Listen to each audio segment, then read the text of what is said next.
حضرت سلیمان کا لشکر آ رہا تھا اور یہ چیونٹی وادی نمل میں اپنی ہمجولیوں کے ساتھ وہاں تلاش رزق میں گھوم پھر رہی تھی. تو جو ہی لشکر آتے ہوئے دیکھا تو اس نے اپنی ہمجولیوں کو کہا، جس کی حکایت قرآن نے کی ہے، کہا جلدی جلدی اپنی بلوں میں داخل ہو جاؤ، اللہ کے نبی کا لشکر بے خبری میں تمہیں کچل نہ ڈالے. کئی میل دور سے چیونٹی کی اس آواز کو حضرت سلیمان نے سنا. قرآن بتاتا ہے فَتَبَسَّمَ ضَاحِكًا مِّن قَوْلِهَا، اور اس چیونٹی کی اس بات کو سن کر پیغمبر کے چہرے پہ ہنسی آ گئی، مسکراہٹ آ گئی کہ یہ کیا بول رہی ہے. اللہ اکبر. چیونٹی کو پکڑ کے کان کے پردے پہ بھی ڈال دو تو آپ پھر بھی نہ سمجھ پائیں کہ وہ کیا بول رہی ہے. لیکن اللہ کے پیغمبر کی شان یہ ہے کہ کئی میل دور سے وادی نمل میں بولنے والی چیونٹی کو جو بول رہی ہے وہ بھی سن رہے ہیں اور اس کا جو مفہوم ہے وہ بھی سمجھ رہے ہیں. یہ پیغمبر کی شان ہے. کبھی بھی پیغمبر کو اپنی ذات پہ قیاس کرنے کی غلطی نہ کریں. نہ پیغمبر ہمارے جیسا ہے نہ ہم پیغمبر جیسے. ایک شخص نے روزہ رکھ لیا تو گرمی تھی، چلچلاتی دھوپ تھی، تو وہ بے ہوش ہو گیا. تو لوگ اس کے اوپر کپڑا تان کر کے کھڑے تھے سائے کیے ہوئے. تو حضور گزرے تو فرمایا کہ یہ کیا ہے؟ تو کہا کہ اس نے روزہ رکھا تھا تو اس کی وجہ سے یہ نڈھال ہو گیا. فرمایا کہ اس کو کس نے کہا تھا روزہ رکھا؟ وصال کا روزہ رکھا. وصال کا روزہ ایک روزے کے بعد پھر اسی پہ تسلسل کے ساتھ دوسرا روزہ.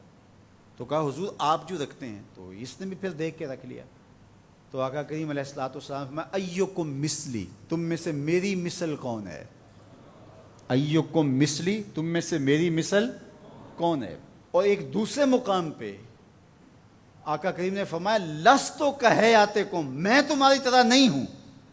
کبھی کہا ایکم مثلی، تم میری طرح نہیں ہو، کبھی کہا میں تمہاری طرح نہیں ہوں. تو یہ غلطی کبھی نہیں کرنی چاہیے کہ اپنے آپ کو نبی پر قیاس کریں یا نبی علیہ السلام کو اپنی ذات پہ قیاس کریں.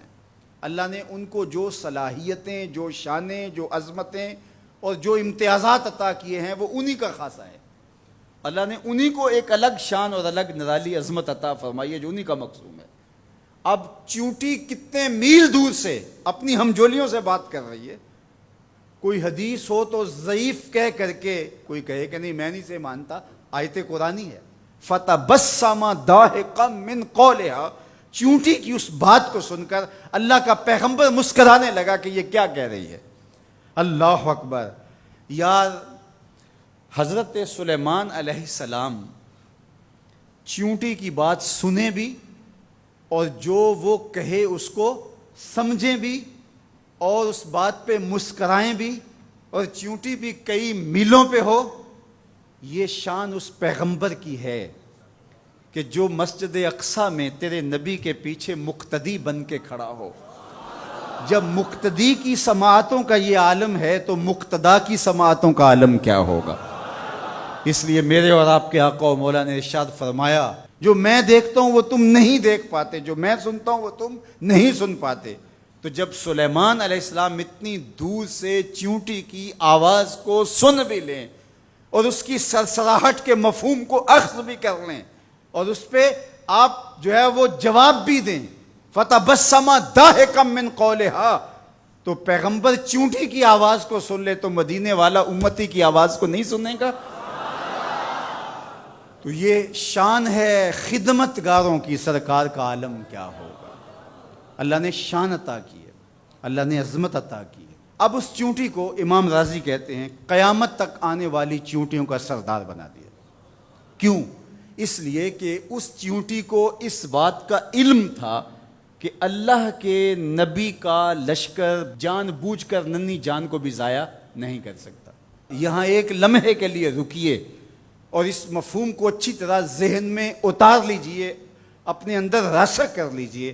نبی کی تربیت پانے والا لشکر جان بوجھ کر کے ننھی جان کو بھی ضائع نہیں کر سکتا. اور جو اپنے بدن سے بم باندھ لے اور انسانوں کے انبوہ میں گھس جائے اور پھر بم پھٹے اور چھوٹے چھوٹے بچوں کے جسم کے ٹکڑے اور گوشت کے لوتھڑے بھی دیواروں سے چپک جائیں اور فرش خون سے بھر جائے اور وہ سینے پہ ہاتھ رکھ کے ذمہ داری قبول کرے، وہ نبی کا لشکر تو نہیں ہو سکتا، کسی شیطان کا لشکر ہو سکتا ہے۔ تو اس چیونٹی کو اللہ تعالیٰ نے قیامت تک کی چیونٹیوں کا سردار بنا دیا۔ قرآن مجید کی 114 سورتوں میں سے ایک سورت کا نام اس چیونٹی کے نام پہ رکھ دیا۔